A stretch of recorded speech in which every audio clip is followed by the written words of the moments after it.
రాక్షం పుణ్యశ్రవణకీర్తనం వాసుదేవం జగద్యోనిం నౌమి నారాయణం హరిం. కృష్ణాయ వాసుదేవాయ హరయే పరమాత్మనే ప్రణతక్లేశనాశాయ గోవిందాయ నమో నమః. వందే శ్రీరాధికాం దేవీం బృందారణ్యవిహారిణీం యస్యాః కృపాం వినా కోపి న కృష్ణం జ్ఞాతుమర్హతి. పుంజీభూతం ప్రేమ గోపాంగనానాం మూర్తీభూతం భాగధేయం యదూనాం ఏకీభూతం గుప్తవిత్తం శ్రుతీనాం శ్యామీభూతం బ్రహ్మ మే సన్నిధత్తాం. నారాయణం నమస్కృత్య నరం చైవ నరోత్తమం దేవీం సరస్వతీం వ్యాసం తతో జయముదీరయేత్. ఓం అస్మద్గురుభ్యో నమః.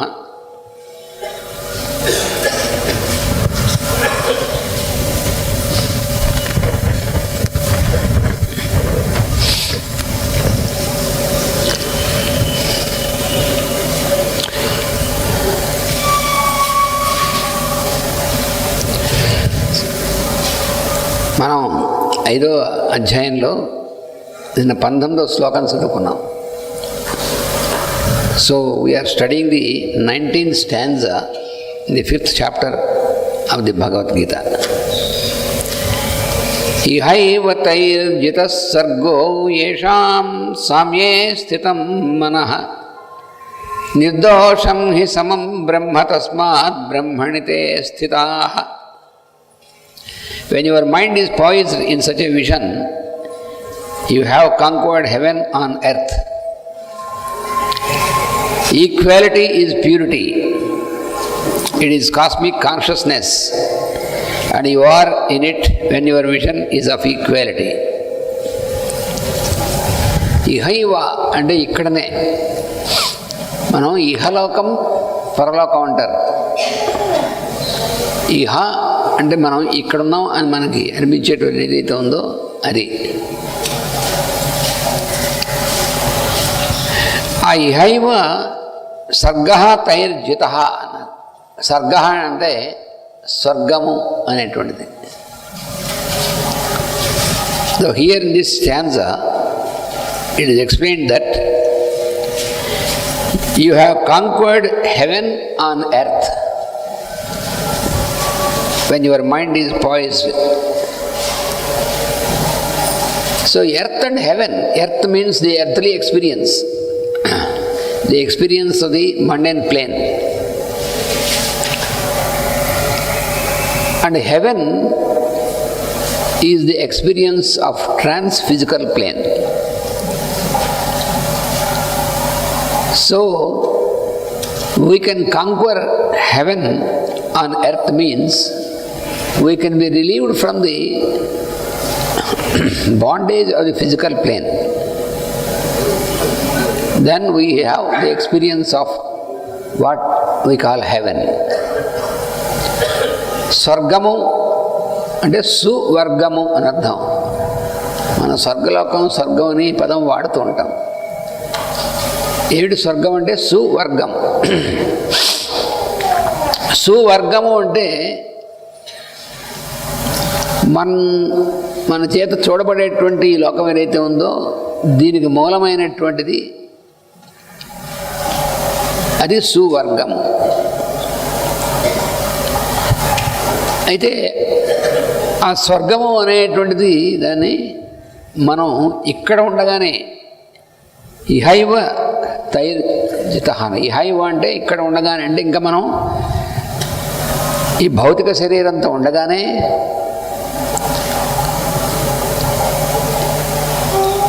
ఈ ఇహలోకం అంటారు దీన్ని.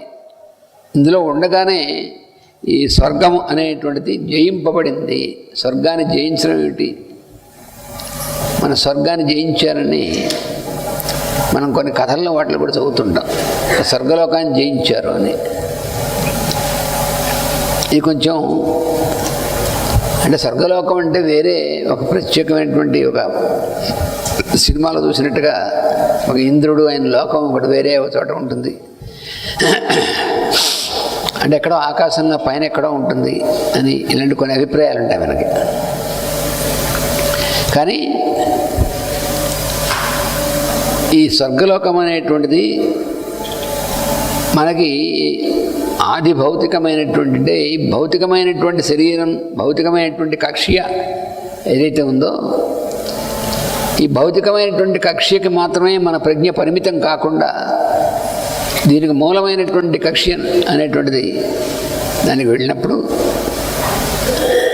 అప్పుడు మనకు వచ్చేటువంటి అనుభూతి దాన్ని స్వర్గము అంటారు. అంటే ఏదైతే మూలమైనటువంటిది ఉందో, మనకు కనిపించేటువంటిది దానికి మూలమైనటువంటిది అవ్యక్తమైనటువంటిది ఏదైతే ఉందో, మనలో మన శరీరం, ఇంద్రియాలు, మనస్సు, బుద్ధి ఇవన్నీ ఉన్నాయి. వీటన్నిటికీ మూలమైనటువంటిది ఆత్మ అనేటువంటిది, అంటే నేను అనేటువంటిది. మనం మామూలుగా నేను అంటాం, కానీ నేననగా ఈ శరీరం అని కానీ మనస్సు అని కానీ వీటిలో మాత్రమే ఉంటాం మనం. ముఖ్యంగా శరీరం నేనని చూపించినప్పుడు నేననగా శరీరం అనేగా మనం భావించేది. So as long as we consider only the physical body, generally when we say I am, we mean only the physical body. But when we can cross this and when we can realize the soul consciousness, we get into the experience of the soul consciousness, then we are released from this. And that can happen even when we are in this physical plane, in the body. Some people think that we can get relieved only after leaving the body, but that is not true. We can be relieved from the bondage even while we are living in this body. That is what is required. అంటే మన శరీరంలో ఉన్నప్పుడే నీకున్నటువంటి బంధం అనేటువంటిది విచ్ఛేదం జరగాలి. కానీ శరీరం వదిలేస్తే మనకి బంధం అంతా పోయింది అనుకోవడం తప్పు. శరీరం వదిలేసింది మాత్రం బంధం పోదు. బంధం అనేటువంటిది శరీరానికి ఉన్నా లేకపోయినా ఉంటుంది. అందుకే ఇహైవ అంటే ఇక్కడే అని ఎందుకన్నాడంటే ఇందులో ఉండగానే అర్థం. ఎవరైతే సమదర్శనం కలిగి ఉన్నారో తై వారి చేత సర్గ ఇహైవ జిత, స్వర్గం అనేటువంటిది ఇక్కడే జయించబడింది. జయించబడడం అంటే ఆ స్థితి పొందడం అనేటువంటి జరిగింది. అందుకని స్వర్గానికి వెళ్ళారంటే శరీరం వదిలేసారని అర్థం కాదు. శరీరం వదిలేసిన వాడంతా స్వర్గానికి వెళ్ళిపోతారు, వాడు స్వర్గస్థులు అయ్యారంటూ ఉంటారు. ఇది మామూలు మాటగా మాట్లాడుతూ ఉంటాం. వారు పరమపదించారు. పరమపదం అనగానేమి? పరమపదం అంటే అత్యుత్తమమైనటువంటిది పదం అని. అంటే వాడు శరీరం వదిలేసిన వాడు పరమపదానికి వెళ్ళిపోతే ఇక మనమే యువసాధన ఎందుకు, ఇవన్నీ ఎందుకు? శరీరం వదిలిన వాడు ప్రతివాడు పదంపదానికి వెళ్ళిపోతాడు. ఎక్కడికి వెళ్ళడు, ఇక్కడికే వస్తాడు. Everyone who leaves the body, we cannot expect that he is dissolved in the highest plane of consciousness. That is not true unless we make really a real practice of yoga in its true sense while we are in the body. Unless we are relieved from the bondage while we are still in the body, we cannot expect that we can get dissolved in that higher consciousness after leaving the body. Because this method of relieving is not just by leaving the body. Leaving the body is just common for everyone, for every creature. when we get the body, it is quite sure that we have to leave the body. When we leave the body also, it is quite sure equally that we will get another body. This is a process which cannot be, you cannot just exclude this process. You cannot eliminate this process. We cannot avoid this process. That is what the Lord says in the 2nd chapter of Bhagavad Gita. 2వ అధ్యాయంలో చెప్పాడు, నీ శరీరం అనేటువంటిది రావడం ఎంత నిజమో, శరీరం పోవడం అంత నిజమే. శరీరం పోవడం ఎంత నిజమో, మళ్ళీ రావడం కూడా అంత నిజమే. ఈ రెండింటిని దీన్ని ఎవరో ఆపలేరు అన్నాడు. నీ ఇష్టం కాదు, నాకు ఇంక జన్మ వద్దు అని నువ్వు మొత్తుకున్నా నీకు జన్మ కావాలో వద్దు అనేటువంటిది మనమే. శరీరం అనేటువంటి దానిలోకి రావడం అనేటువంటిది ఎవరికైనా సరే తప్పదు. అది సృష్టిలో ఉన్నటువంటి ధర్మం అది. అందుకని మన ఇష్టాలను బట్టి శరీరంలోకి మనం వచ్చామో రావడం. ఎందుకు వచ్చండి ఈ జన్మ తర్వాత మన జన్మ ఉండకూడదు? జన్మ అంటే నీ ఉద్దేశం ఏంటి? శరీరంలోకి రావడం పోవడం జన్మ అంటారు, అది కాదు. అందుకని జాగ్రత్తగా వినారు. అందుకని ఇహైవ తైర్జిత సర్గ, సర్గం అనేటువంటిది ఇక్కడనే ఉన్నప్పుడు జయింపబడుతుంది. ఎప్పుడది? సమదర్శనం ఉన్నటువంటి దాని గురించి చెప్తారనమాట. ఏషాం మనః సామ్యే స్థితః, for those whose mind is stabilized, for them the experience of the heaven is gained while they are in the body itself. నిర్దోషం హి సమం బ్రహ్మ తస్మాత్ బ్రహ్మణి తే స్థితాః. నిర్దోషం అనేటువంటి చెప్పాడు. ఏంటంటే ఈక్వాలిటీ ఈజ్ ప్యూరిటీ. సామ్య స్థితి అనేటువంటిది దోషరహితమైనటువంటి స్థితి. నిన్న మనం చెప్పుకున్నాం కదా, సామ్యము విద్యా వినయ సంపన్నే బ్రాహ్మణే గవిహస్తిని అని నిన్న మనం చెప్పుకున్నామే. సమదర్శనం అయినటువంటిది ఆ స్థితి వచ్చినప్పుడు అదే ప్యూరిటీ అనేటువంటిది, అదే నిర్మలత్వం అనేటువంటిది.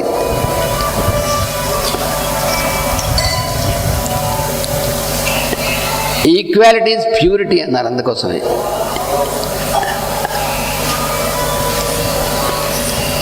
Equality is purity. It is cosmic consciousness and you are in it. Equality is purity. అందుకని మన ప్యూరిటీ అనేటువంటిది సమదర్శనం రాందే ప్యూరిటీ రాదు. We cannot attain purity unless we get equality of the vision. It is cosmic consciousness. Brahma అంటే ఏమిటి? Cosmic consciousness అని అర్థం. The meaning of the word Brahma is the cosmic consciousness. There is individual consciousness and there is cosmic consciousness. So the cosmic consciousness is what is called Brahma. బ్రహ్మణి తే స్థిత తస్మాత్ బ్రహ్మణి తే స్థిత. తస్మాత్ అంటే అందువలన, తే అంటే వారు, బ్రహ్మణి స్థిత, ఆ బ్రహ్మయందు స్థిరపడి ఉంటారంటే కాస్మిక్ కాన్షియస్నెస్. అందరిలో ఉన్నటువంటి నేను, అది బ్రహ్మ అంటే. బ్రహ్మ అంటే అందరిలోనూ ఉన్నటువంటి ఒకే నేను ఏదైతే ఉందో దాన్ని బ్రహ్మ అంటారు. అది విశ్వాత్మ అని కూడా అంటారు. అది కాస్మిక్ కాన్షియస్నెస్ అంటే. మనందరం కూడా ఆత్మవంతులమే. ఎప్పుడు మన ప్రజ్ఞ అనేటువంటిది ఆత్మ అనేటువంటి దాని ఎందుకు మేలుకుంటే ఆత్మవంతులమే. మనకి రామాయణంలో చూడండి, బాలరామాయణంలో మొట్టమొదటిలోనే, అయ్యా అది ఆపేస్తాను దయచేసి.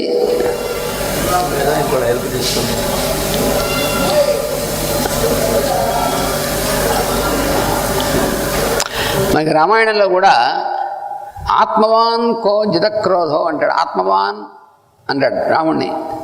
ఆత్మవంతుడు అని. ఆత్మవంతుడు అంటే అర్థం ఏంటంటే ఆత్మ అనేటువంటి స్థితిలోనే ఎప్పుడూ స్థిరం అయినటువంటి వాడు, స్థితి పొందినటువంటి వాడు, వాడు ఆత్మవంతుడు. మనం ఆత్మవంతులం కావు. ఎందుకంటే మన ప్రజ్ఞ అనేటువంటిది శరీరం, ఇంద్రియాలు, మనస్సు అనేటువంటి దాంట్లో మాత్రమే ఉంది. So you are in it when your vision is of equality. మనం మన సమదర్శనం అనేటువంటిది ఉన్నప్పుడే ఆ బ్రహ్మని అంటే బ్రహ్మమునందు స్థిరమైనటువంటిది అవుతుంది.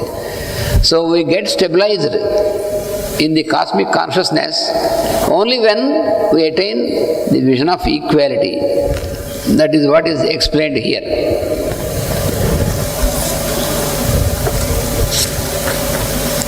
అందుకని బ్రహ్మవేత్తలండి అంటూ ఉంటాం. అంటే బ్రహ్మవేత్త అంటే ఏదో బ్రహ్మ అనేటువంటి దాని గురించి, బ్రహ్మ అనేటువంటిది ఏంటి, బ్రహ్మ అంటాం మనం, కానీ అంటే ఏమిటో తెలియకుండా బ్రహ్మవేత్త ఎవరు? బ్రహ్మవేత్త అంటే బ్రహ్మ అనేటువంటి స్థితి అని స్థిరపడిన వాడు బ్రహ్మవేత్త అవుతాడు. మనస్సు సామాన్య స్థితికి వచ్చుట యోగ నిదర్శనం అని నేను మనం చెప్పుకున్నాం. చెరువు నీరు అనేటువంటి ఉదాహరణ చెప్పుకున్నాం మనం. మనస్సు అనేటువంటి దాంట్లో భావములు కదులుతూ ఉంటాయి. మనస్సు సామ్య స్థితి అందున్నప్పుడు అప్పుడు మనస్సు ఉండదు. సామ్య స్థితిలో ఉందా లేదా అనేటువంటి దాని ఉదాహరణ ఏంటంటే మనస్సు ఉండదు అక్కడ. మనస్సు ఉంటే సామ్య స్థితిలో ఉండదు. మనస్సుగా ఉందనుకోండి సామ్య స్థితి ఉండదు. అందుకని ఇది కొంచెం జాగ్రత్తగా మనకు అలవాటు ఉండదు కదా, అర్థం చేసుకోవాలి. ఏంటంటే only the stability can be attained only when our mind is dissolved. As long as we dwell in mind, this stability is not possible at all. మనం ఉంటాం, మనస్సు ఉండదు. మనం ఉంటాం ఎప్పుడు సామ్య స్థితి ఎందున్నప్పుడు. మనం ఉండడం వేరు, మనస్సు ఉండడం వేరు. మనం మనస్సు అనేటువంటిది మనకంటే భిన్నంగా ఉందని మనం తెలుసుకోం. మనస్సే నేను అనే స్థితిలో ఉంటాం. Since many of us we are not stabilized in the yogic experience, this is because we get identified with our mind, and this is because we don't know that mind is also an instrument which is different from us. Mind is our instrument. How can you say that I am the mind? We can say that I have the mind. You know, what is right to say is, I have a body, I have senses, I have mind, and I have intelligence. This is a perfect expression. But if you say I have the soul, it is wrong. I am the soul.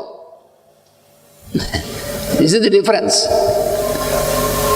All other things we can say I have, but when you say about soul, then not I have, what I am the soul.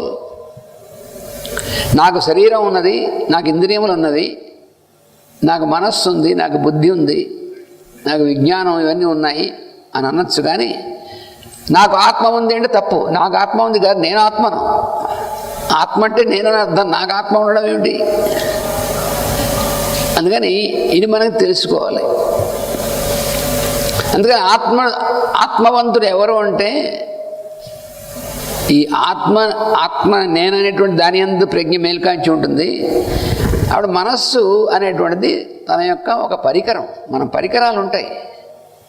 మనం mobile వాడుతూ ఉంటాం అనుకోండి, అది మనం పరికరం.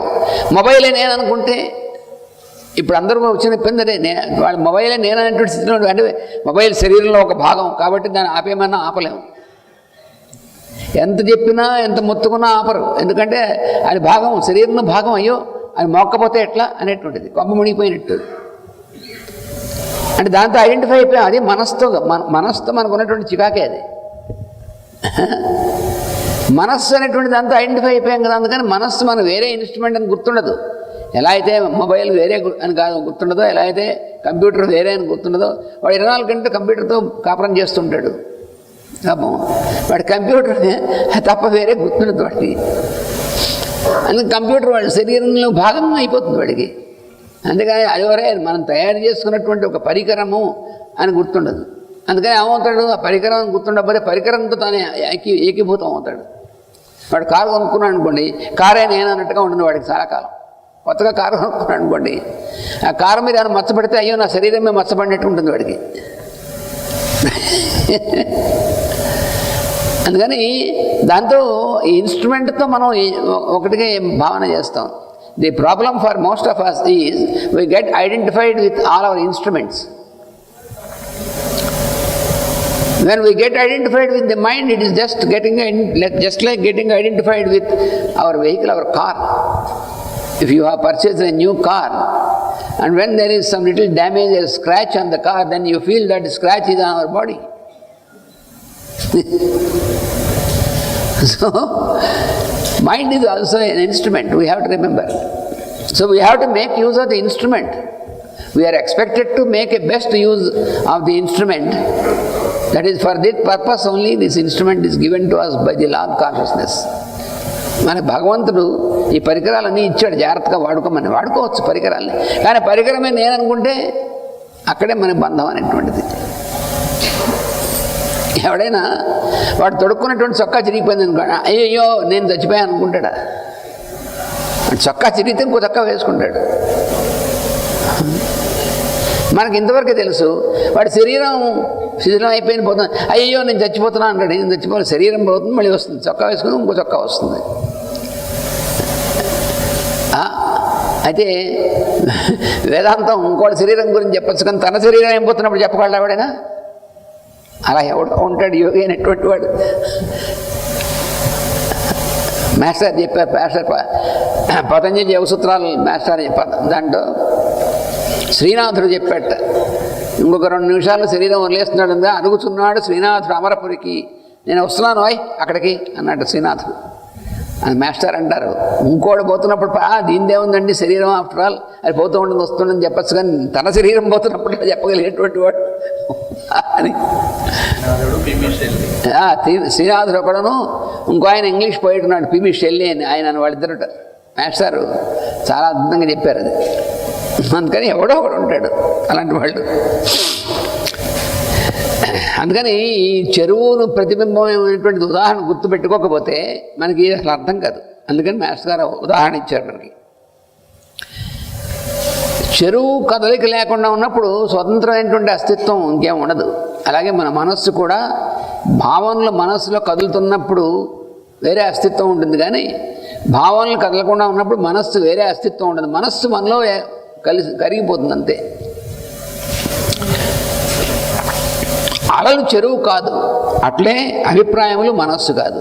ఇది కూడా మనం తెలుసుకోవాలి. మనసులో బోలెని అభిప్రాయాలు వస్తూ ఉంటాయి.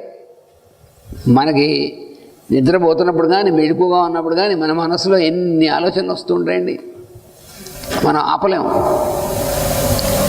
ఆలోచనలు రాకుండా చేసుకుంటాం. మనస్సుకి ఆలోచన రాకుండా ఉండాలి అంటే ఆలోచన రాకుండా ఉండాలి అనే ఆలోచన వచ్చింది. మనస్సుతో ఉన్నటువంటి జిగాగదే. మనస్సుగా ఉంటే మాత్రం ఆలోచనలు రావడం తప్పదు. ఏమిటోనండి మనస్సు విపరీతమైన ఆలోచనలు వచ్చేస్తున్నాము, మనస్సుగా ఉంటే వస్తాయి. మరి ఎలాగండి? ఆ మనస్సుని లోపలగా లయం చేసేసి అప్పుడు ఏం రావు. అది ఇక్కడ అభిప్రాయములు మనస్సు కాదు. అయినను మనస్సు యొక్క ప్రత్యేకత అభిప్రాయం ఉన్నప్పుడు కానీ ఉండదు. అయితే మనస్సు ఉన్నట్లు మనకి ఎప్పుడు తెలుస్తుంది? అభిప్రాయం అనేటువంటి ఉన్నప్పుడే తెలుస్తుంది, లేనప్పుడు మనస్సు ఉన్నట్టు తెలియదు. ఇది చాలా చికాకు మనస్సుతో ఉన్నటువంటి వ్యవహారం. It is we're not habituated to know the nature of our mind. We can feel the existence of mind only when there are thoughts. When there are no thoughts at all, then the mind is not felt. Its existence is not felt by us. అభిప్రాయముల వల్ల సుఖదుఖములు రాగద్వేషములు కలుగుతుండును. అయితే ఎలాగైతే అలలు ఉన్నప్పుడు చెరువులో ఆ అలల వల్ల చెరువులో ఉన్నటువంటి ప్రతిబింబం ఏదైతే ఉందో అది కాస్త ఎలా అయితే పాడవుతుందో సరిగా ఉండదు. సరే ఉన్నది ఉన్నట్టు కనిపిస్తుందా? మనకు ఉండదు అలలు ఉన్నప్పుడు. అలాగే మనస్సులో అభిప్రాయములు అనేటువంటి ఉన్నప్పుడు ఏమవుతుంది? సుఖదుఖాలు రాగద్వేషాలు పనిచేస్తూ ఉంటాయి.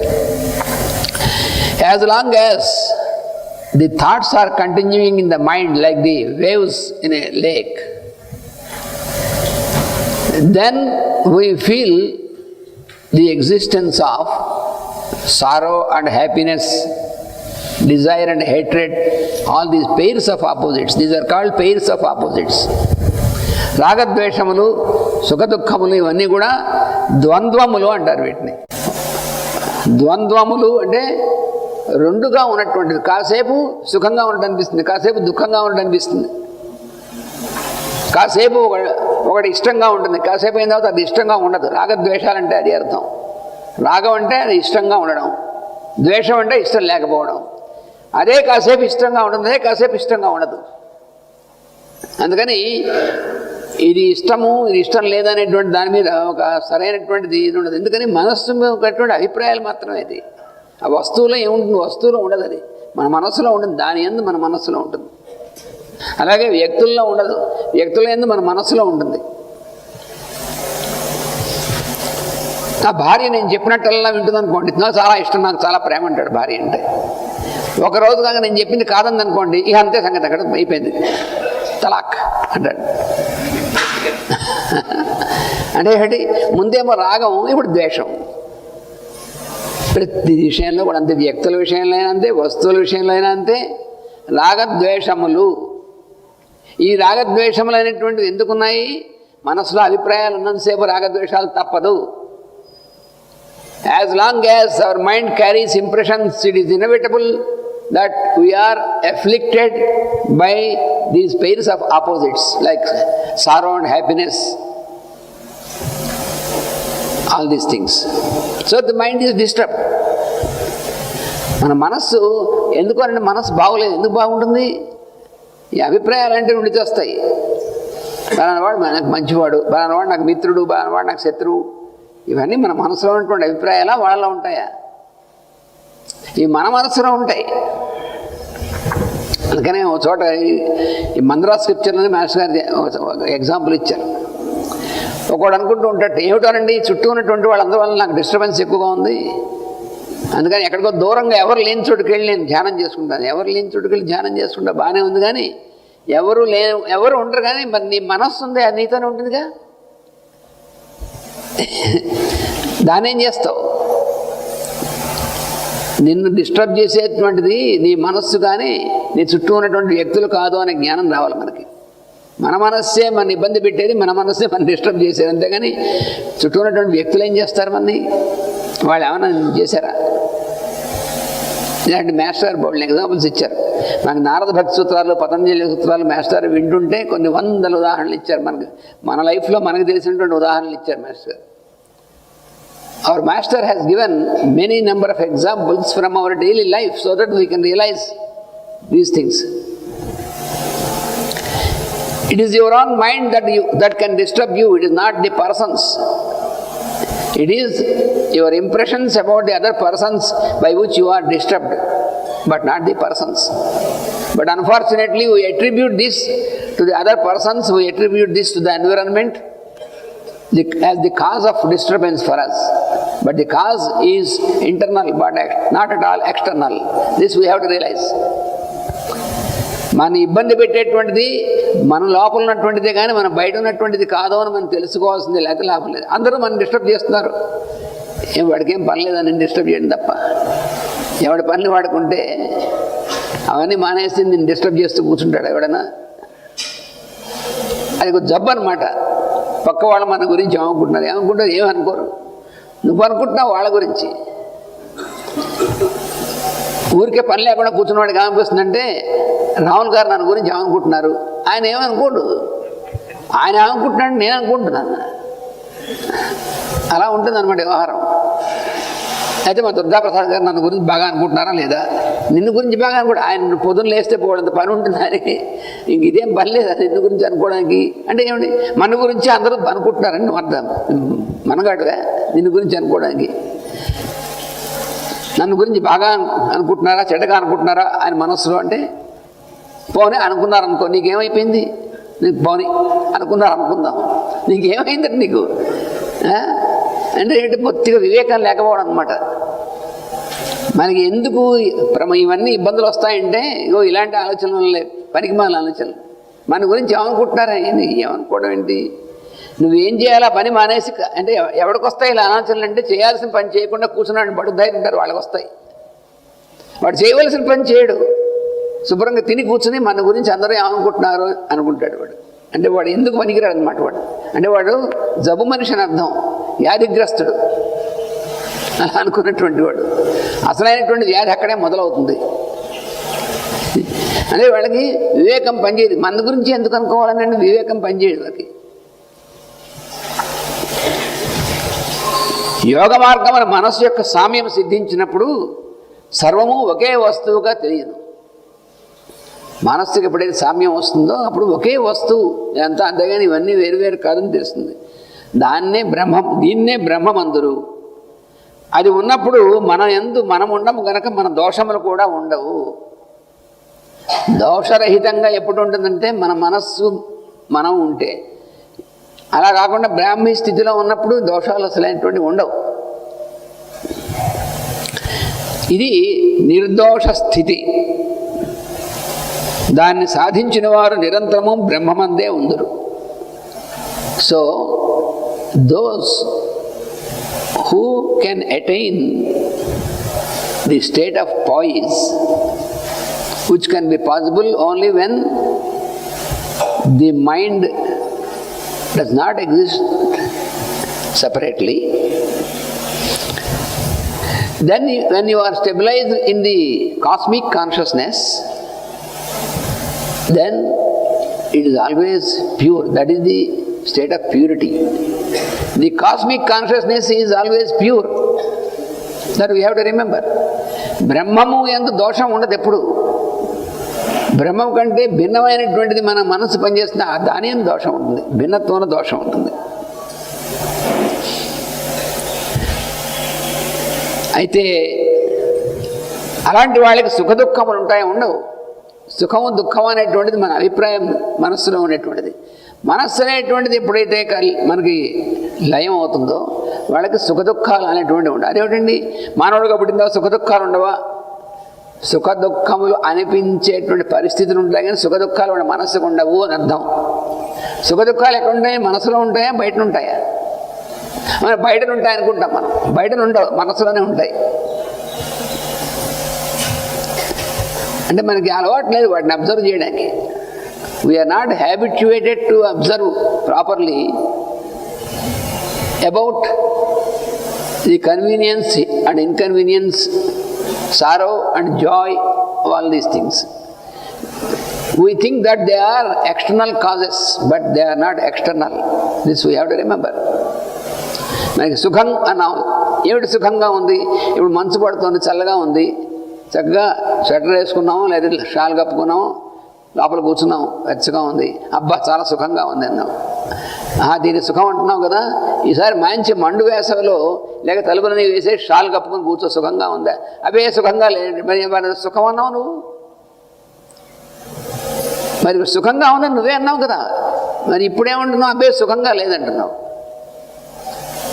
మరి ఇది బయట ఉందా మన మనసులో ఉందా? దాని యందు మన మనసులో ఉన్నటువంటిది కానీ బయట కాదు. అందుకని ఎవరైతే ఈ బ్రహ్మమునందు స్థితమైనటువంటి స్థితిలో, సామ్య స్థితిలో ఉంటాడో వాడికి సుఖము దుఃఖం అనేటువంటి ఉండవు. అభిప్రాయాలు ఉండక ముందు సుఖ దుఃఖాలు ఉండవు. How can we evade and avoid sorrow and happiness? Only when we can completely get rid of our impressions in the mind, and that is possible only when mind is absorbed. When mind is existing, then it keeps on making impressions. You cannot avoid. మనస్సు అనేటువంటిది సామ్య స్థితిలో లేకుండా మనస్సుగా ఉంటే మాత్రం అభిప్రాయములు అనేటువంటి దాన్ని పడుతూ ఉంటాయి. మనస్సు అనేటువంటిది ఒక తెర లాంటిది. మనం ఎవరిని చూసినా వాడి పిక్చర్ మనసు మీద పడుతూ ఉంటుంది. ఒక వస్తువును చూసినా దాని యొక్క ప్రతిబింబం పడుతూ ఉంటుంది మనస్సు మీద. అందుకని మనస్సు ఒక తెర. ఎలాగైతే సినిమా హాల్లోకి వెళ్ళినప్పుడు వాడు వెనక నుంచి ప్రొజెక్టర్లో ఉంటుంది సినిమా ఇదంతా, కానీ ఎదురుగుండా తెర మీద పడుతూ ఉంటుంది. మనకేం కనిపిస్తుంది? ఎదురుగుండా తెర మీద ఉన్నటువంటిదే అది మన సత్యం అనిపిస్తుంది. కానీ వాడు కరెంటు పోయిందనుకోండి, తెర ఉంటుంది తప్ప దాని మీద ఏం పడదు. చూసారా? అలాగే మన మనస్సు అనేటువంటి తెర మీద ఇవన్నీ పడుతూ ఉంటాయి. అవన్నీ పడకుండా ఉండాలంటే ఈ మనస్సు అనేటువంటిది ఆ స్థితిలో ఉండకూడదు. అప్పుడు అభిప్రాయాలు ఉండవు. అభిప్రాయాలు అనేటువంటివి లేకుండా ఎప్పుడైతే ఉన్నాయో అప్పుడు వాడికి సుఖం లేదు, దుఃఖం లేదు. వాడు సామ్య స్థితిలో ఉంటాడు. అవతల వాళ్ళు మన ఏమనుకుంటున్నారు అనేటువంటి లేని వాడికి ఏం భయం లేదు. హాయిగా ఉంటాడు, ఫ్రీగా ఉంటాడు. ఎప్పుడు చస్తూ ఉంటాడు. ఎవడంటే అవతల వాళ్ళు మన గురించి ఏమనుకుంటున్నారు మనవాడు వాడికి ఎప్పుడు నిత్యం వాడికి ఇదే. ఎందుకంటే ఎవడు ఏమనుకుంటున్నాడు మన గురించి అవతల వాడు కుట్ర పన్నుతున్నారు. వాడికి ఏం పని లేదు కుట్ర పడడానికి. వాడు ఎవడో ఒకడు ఉన్నట్టు, వాడు ఎవడో గురువుగారి దగ్గరికి వెళ్ళి మంత్రం కావాలన్నట్ట.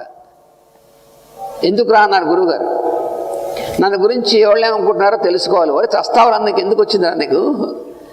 ఎవరి గురించి దీని గురించి వాళ్ళు ఏమనుకుంటే నీకేమొచ్చింది మాయరోగం, నీ పని నువ్వు చూసుకోవచ్చు కాదండి. కాదు నాకు మంత్రం కావాలి. సరే చావు కాసేపు చూడు శాంపుల్ అని చెప్పి ఇచ్చాడు. చిన్న ఇది ఇచ్చాడు. వీడి ఇంట్లోకి అడుగు పెట్టంగానే వాళ్ళ భార్య ఏమనుకుంటుంది అనేసాడు. ఫస్ట్ దరిద్రం మీద మళ్ళీ వచ్చాడు అనుకుంటుంది అనమాట. ఇది అప్పుడే తగలడ్డాడు వీడి దుంపదేగా, నసవేధవా అనుకుంటుంది. అమ్మది దుంపదేగా, ఇది నన్ను ఎంతగా ప్రేమగా చూస్తాను అనుకుంటున్నావు, ఇలా అనుకుంటుందా? అవును అనుకుంటుంది. మరి నీ ప్రవర్తనలు అవును వస్తుందా? నువ్వు ఇంట్లో ఉంటే నసపెడుతుంటే చస్తారా వాళ్ళు. అందుకని ఇంట్లో సరే నా కొడుకు ఏమనుకుంటున్నాడు అనుకున్నాడు. వీడు వాడి కాలేజీ ఫీజు కట్టాలంటే వీడు ఇవ్వలేదు. దరిద్రం ఉండా కొడుకు మా నాన్న ఇది ఇంకా ఇవ్వలేదు అనుకుంటున్నాడు వాడు. అమ్మ నా కొడుకులా తిట్టుకుంటున్నాడు నన్ను. మరి నేను ఎందుకురా నీకు? అందుకే గురువు అదే పరిగెత్తాడు. బాబోయ్ బీపీ వచ్చేసింది అన్న. అందుకే చెప్పాను రాదవా నీకు. అవతల వాడు మనసులో నీ గురించి ఏమనుకుంటాను, నీకు ఎందుకు దరిద్రం, నువ్వు హాయిగా ఉండక.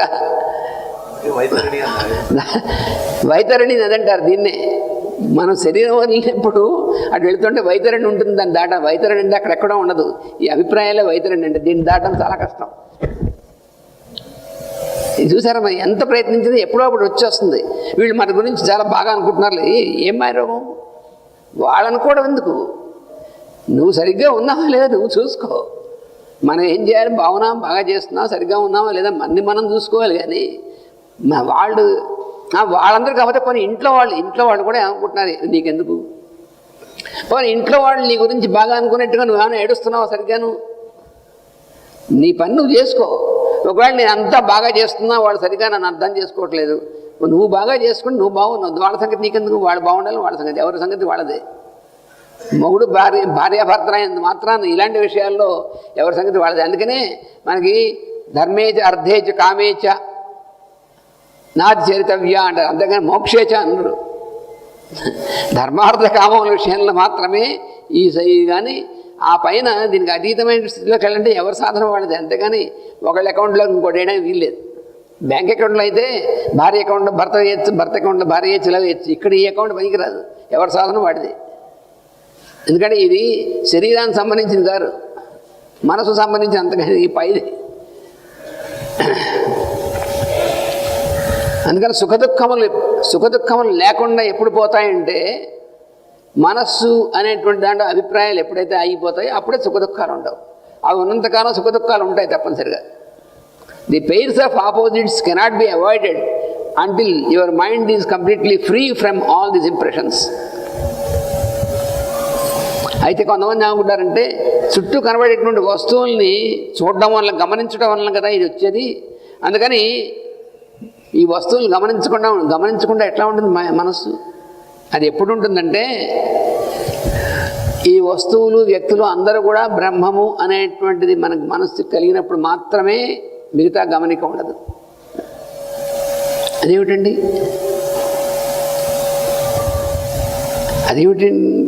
నువ్వు నేను పరబ్రహ్మాన్ని చూస్తున్నాను అంతట్లోనూ అంటావు. అద్వైత పరబ్రహ్మాన్ని పేరు పెట్టారు వాడు తండ్రి వాడికి.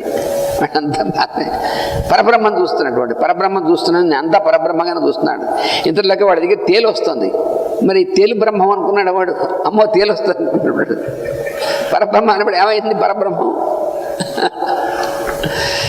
నువ్వు నిజంగా అంత పరబ్రహ్మం అనేటువంటిది ఆ స్థితి వచ్చినప్పుడు అది తేలుగా కనిపించదు, పరబ్రహ్మం కనిపిస్తుంది. అది నిన్నేం చేయదు అప్పుడు. కానీ నువ్వు అలా చూస్తావా, వెంటనే ఇది తేలు. మరి బ్రహ్మం అన్నా పరబ్రహ్మం అన్నావు ఇందాక.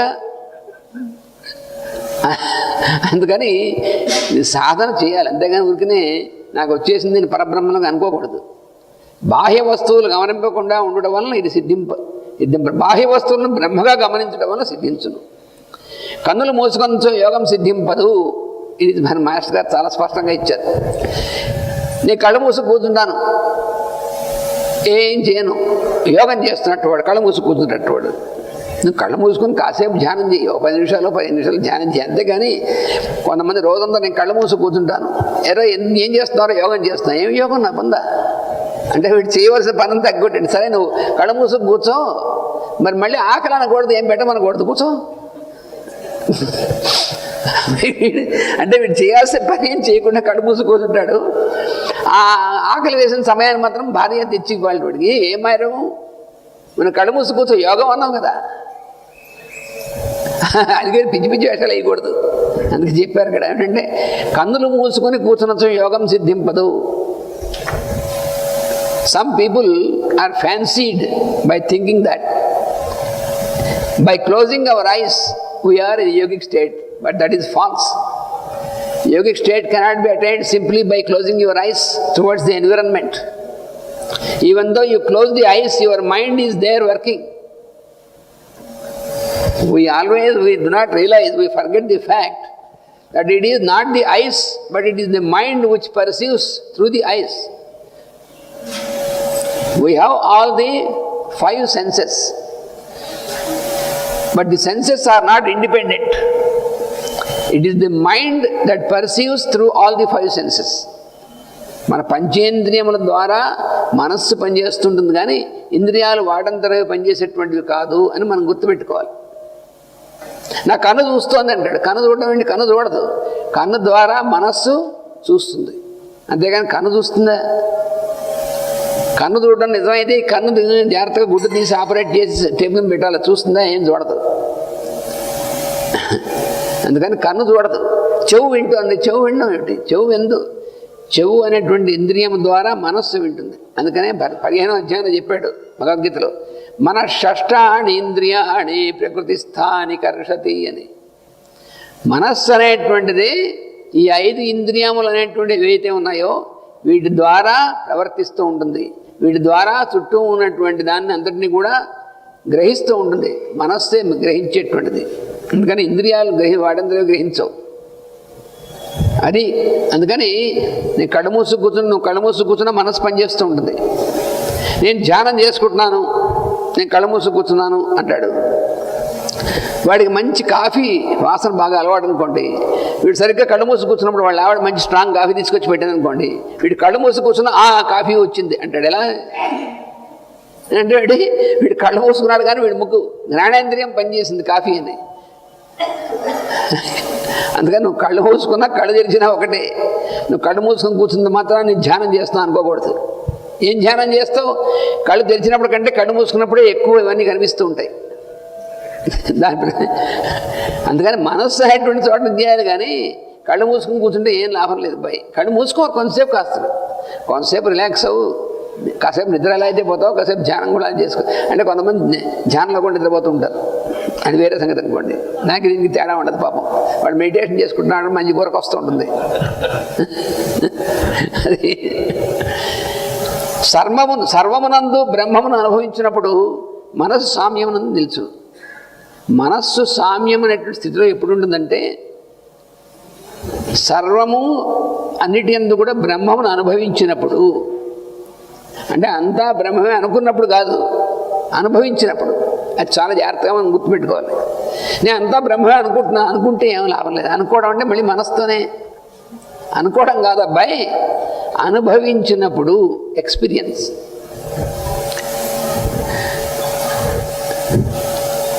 When it is possible for us to be stabilized, to get our mind stabilized, only when we are in the experience of the cosmic consciousness. Brahma ante adi. Only when we are in the experience of cosmic consciousness, then only it is possible that our mind is stabilized. Only when our mind is stabilized, then We have no cognizance of any objects outside us. Because even though we perceive any object or any person, our experience is only cosmic experience with the person. అట్టి మనస్సు కలవారే స్వర్గమును కూడా జయించిన వారు. స్వర్గం అనగా మంచి జీవితమనందు కుతూహలము. స్వర్గం అంటే ఏమిటి? ఇక్కడ మాస్టర్ గారు చాలా చక్కగా ఇచ్చారు. మంచి జీవితమందు కుతూహలము అంటే నాకు చాలా మంచి జీవితంగా, అంటే ఏమిటి మంచి జీవితం ఏమిటండి? మంచి జీవితం అంటే మంచి బ్రహ్మాండమైనటువంటి ఇల్లు, బంగ్లా, కారు, ఇవి వస్తువులు, ఇది కాదు మంచి జీవితం అంటే. చాలా బంగారం, ఇవి కాదు మంచి జీవితం అంటే. మంచి జీవితం అనేటువంటిది ఏమిటంటే ప్రతి క్షణం కూడా, ఏ క్షణంలో కూడా మనకి ఏ రకమైనటువంటి భయం కానీ, ఏ రకమైనటువంటిది ఇది లేదు ఇది ఉంది అని కానీ ఇవేమీ లేకుండా మనంగా ఉన్నటువంటిది మంచి జీవితం. ఆ మంచి జీవితం మనందు కుతూహలం, ఇటువంటి స్థితి మనకు కావాలి అనే ప్రయత్నం చేస్తూ ఇది పొందాలి అనేటువంటిది ఉన్నప్పుడు దాన్ని స్వర్గం అంటారు అన్నారు మాస్టర్. అంతేకాని స్వర్గం అంటే ఏదో మనము సినిమాలో చూసినటువంటి స్వర్గం కాదు. వాళ్ళందరూ డ్యాన్స్ చేస్తూ ఉంటారు, అప్సరసలు స్వర్గం, ఇవన్నీ మనకు వేరే రకంగా తొందరగా అర్థం కాదు కాబట్టి కథలా చెప్పారు. అంతేగాని ఇవన్నీ ప్రతివాడును వీడి శరీరం వదిలేసి స్వర్గానికి వెళ్తారట, వాడు అక్కడ అప్సరసలు డ్యాన్స్ చేస్తూ ఉంటారట, వీడి వాళ్ళతో కొలుగుతూ ఉంటారట. పిచ్చి పిచ్చి వేషాలు నేను వాళ్ళు పాటలు పాడుతూ ఉంటారు, డ్యాన్స్ చేస్తుంటారు. అవన్నీ అది కాదు అర్థం. అందుకని స్వర్గం అనగా మంచి జీవితం నందు కుతూహలము. So master has given very clearly here. He explained that what is heaven? We always use the words heaven and hell, all these words, but we have no proper significance of these words. So what is signified by heaven? Master says that an effort and a liking for a proper living, proper way of living, an inquisitiveness to have a proper life is what is called heaven. What is a proper life? When we are completely devoid of all these pairs of opposites, and we are devoid of all impressions, when our consciousness is stabilized, our mind is stabilized in the cosmic consciousness, and that is only the proper living. So an inquisitiveness to get into that proper living is what is called heaven. That is the explanation given by Master about heaven. ఇంక ఇప్పుడు తర్వాత శ్లోకంలో ఏం చెప్తున్నారంటే 20వ శ్లోకంలో న ప్రహృష్యేత్ ప్రియం ప్రాప్య no ద్విజేత్ ప్రాప్య చ అప్రియం స్థిరబుద్ధిరసమ్మూఢో బ్రహ్మవిద్ బ్రహ్మణి స్థితః. తర్వాత శ్లోకంలో ఏం చెప్తారు? ప్రియం ప్రాప్య, మనకి ఏదైతే ఇష్టం ఉందో దాన్ని పొందినప్పుడు నా ప్రహృష్యేత్, నాకు ఇప్పుడు చాలా ఇష్టమైనటువంటిది వచ్చింది, అబ్బా నాకు ఇష్టమైనటువంటిది వచ్చింది అని ఉబ్బిపోక్కర్లేదు. అంటే ఎవరైతే సామ్య స్థితిలో ఉన్నాడో వాడికి ఇది నాకు చాలా ప్రియమైనటువంటిది కలిగింది. వాడెవడో మెర్సిడీస్ బెంజ్ కారు కొనుక్కున్నాడు, వీడికి ఇవాళ నేను మెర్సిడీస్ కారు కొనుక్కున్నాను, నాకు చాలా ఇష్టమైంది అనుకున్నాను అనుకోండి, అది ఏడిచినట్టు ప్రియం అది. అంతేగాని అదేమి ఇది కాదు. అందుకని నాకు ప్రియమైనటువంటిది మనస్సుకి నాకు సిద్ధించిందా అని దాని గురించి ఎప్పుడైతే పోతాడో అది పనికిరాదు. అలాగే నో ఉద్విజేత్ ప్రాప్య చ అప్రియం, నాకు ఇష్టం లేనటువంటిది వచ్చినప్పుడు దాని గురించి దుఃఖపడం కూడా ఉండకూడదు. నాకు మనసుకి ఇష్టమైనటువంటిది వచ్చినప్పుడు, నాకు చాలా ఇష్టమైనది వచ్చిందని వీడు ఎగిసిపడకూడదు. నా మనసు ఇష్టం లేనటువంటిది ఉన్నప్పుడు కూడా దుఃఖపడకూడదు. ఈ రెండు కనుక ఉన్నట్లయితే వాడు ఏమంటాడు? స్థిర బుద్ధి అవుతాడు. వాడు స్థిర బుద్ధి కలిగినటువంటి వాడు. వాడే అసమ్మూఢ, మోహం చెందనటువంటి వాడు. వాడు బ్రహ్మవిత్, వాడి బ్రహ్మ అంటే ఏమిటో తెలిసినటువంటి వాడు.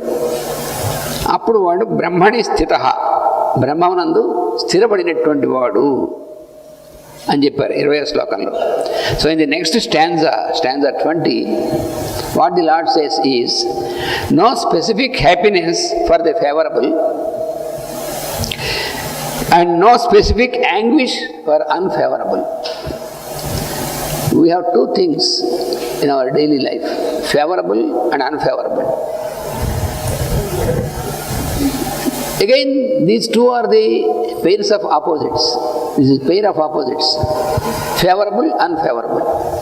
We apply this to everything. We apply this to persons, we apply this to objects, we apply this to situations, favorable, unfavorable. So when you think something is favorable, when you get that particular thing, then you may get happy. I feel happy because I got what is favorable to me. That means you cannot be happy if you cannot get this that is favorable to you. No specific anguish for the unfavorable. వాడు నా promotion వస్తుంది అనుకున్నట్ట, వాడికి ఇవ్వకుండా వాడు కింద వాడి promotion ఇచ్చాడు. అదే ఇప్పుడు చేస్తుంటారు. వాడి ప్రమోషన్ వస్తే నాకు ప్రమోషన్ వచ్చింది అని వాడికి ఏదో రాజ్య పట్టాభిషేకం అయినట్టుగాను, వాడి ప్రమోషన్ ఇంకోటికి ఇచ్చాడు నీకు ఇవ్వలేదట అని అనుకోండి, అప్పుడు ఏడుపు వస్తుంది. ఈ రెండు లేకుండా ఉన్నటువంటి వాడుగా ఉన్నావా లేదా, అదే మనకు. By living so, you have established yourself in discriminative will. మనలో ఉన్నటువంటిది ఒక బుద్ధి అనేటువంటిది ఉంది. స్థిర బుద్ధి అన్నారు కదా, అది బుద్ధి అంటే ఏమిటి? బుద్ధి అంటే యుక్త అయుక్త విచక్షణ జ్ఞానం, అది బుద్ధి అంటారు. ఇది అందరికీ ఉంటుంది. మనం కోపం వస్తే తిడతాం, మొగుడికి కోపం వస్తే భార్యని, భార్య కోపం వస్తే మొగుడిని తిడతారు. నీకు బుద్ధి లేదంటే నీకు బుద్ధి లేదండి. బుద్ధి లేనివాడే ఉన్నాడు, అందరికీ బుద్ధి ఉంటుంది. బుద్ధి అందరిలోనే ఉంటుంది, కానీ దాన్ని